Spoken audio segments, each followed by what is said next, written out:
I'm doing another axolotl. I'm gonna try the olive chameleon powder this time. It's white, but it has a little bit of an olive green shimmer to it.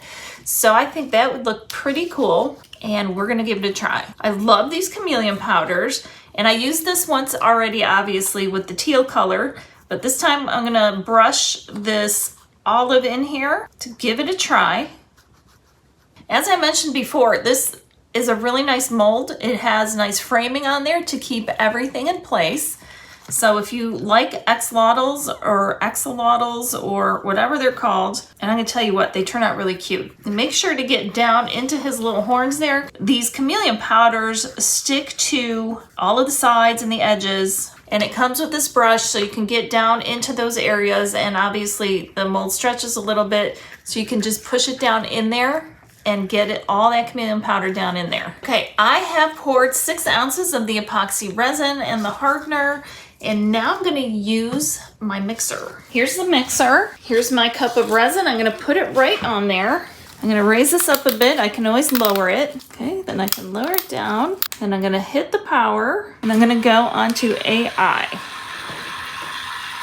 So that's gonna go 4 minutes, and I'm not gonna have to do anything. And it sounds like it reversed all on its own. So it seems like every 30 seconds it reverses. Now I want to put some of their black epoxy resin pigment in there. I'm going to do that for the last minute. It's not very loud, and it seems to be doing pretty well. Now it's kind of slowing down. So we're going to see how it does with adding the pigment paste in there. So it's about 1.5 minutes away.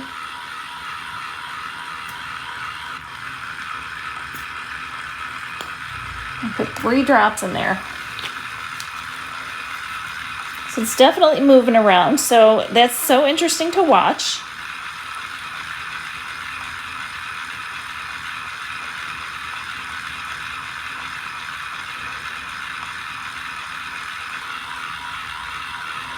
Okay, so when it turns the other direction, it caught all of the stuff on the bottom, so check that out. So I was a little concerned. I was thinking it's not really mixing everything, but it must actually be, because that black pigment paste has gone everywhere. So we got about 30 seconds left. So that's pretty impressive so far. I'm going to crank it up.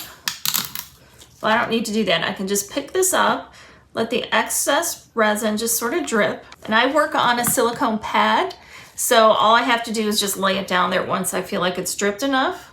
I'm neater for it. My resin's probably mixed better for it. So we're gonna put that to the side, and we have our mold. I did 6 ounces. I don't need 6 ounces. I like to have a little extra instead of just not enough. This mold tells you actually exactly how much you need.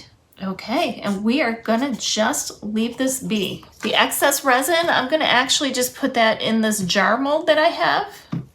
I don't need anything else here because that guy's pretty darn full. And we'll wait to see if any bubbles come up, and then I'll just hit it with a lighter super quick. So I'm gonna put the rest of this in here. And then some in here. I have a couple bubbles popping up here, so I'm gonna catch them. Then we're gonna let it just sit until the morning. I'm gonna take just a wet wipe, and I'm gonna just clean this stuff off, so then it'll be ready to go next time. And we won't have any resin sticking on there that we need to try to get off.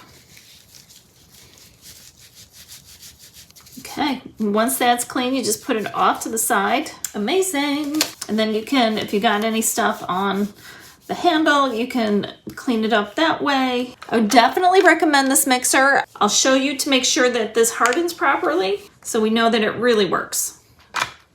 So far, so good. Check him out. This is him in the mold, so who knows what he'll look like when I take him out. This axolotl cured overnight. Let's see how I did. When you put black behind it, it definitely becomes olive. I don't know what it looks like when you put white behind it. So the easiest way that I've found to do this mold is to kind of break the seal, and then things start to move a little bit better. And it seems like getting the tail out first is a little bit easier. Ooh, look at him. Now I did let a little too much powder collect in the bottom, so that's on me, but I can fix that. So this is an easy fix. I'm busting out my UV resin for bonding, also from Let's Resin, and it comes with the curing light, and this is specifically for bonding. So I'm going to just fix this and put a dab on here, and I did learn my lesson. Make sure you tap out all the excess powder. I'm going to put a little bit on top of here as well. And it takes about 5 to 10 seconds for this to cure. I actually fixed Greg's glasses with this stuff, and it works like a charm. Look at that, perfect. You can't even hardly tell. I'm gonna paint his eyes black just like I did with the other one. And I did not expect that white powder, which is labeled olive, to actually be olive. So cool. Made this one for my niece. She loves axolotls. I never knew what they were, but I do think they're cute. She actually saw one at an aquarium somewhere. Here he is all finished. His eyes are drying, but here he is. I fixed his little horns. We're good to go. Tell me what you think about this color.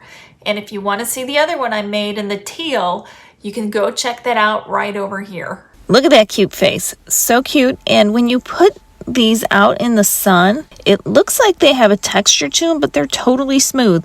That's just the little pigments in the chameleon powder showing, and it almost looks like a microbead or something. It's so amazing how they look, and I just love them. Take a close look at that. How cool. And remember, life's too short not to shimmer, so grab your glue gun and your glitter.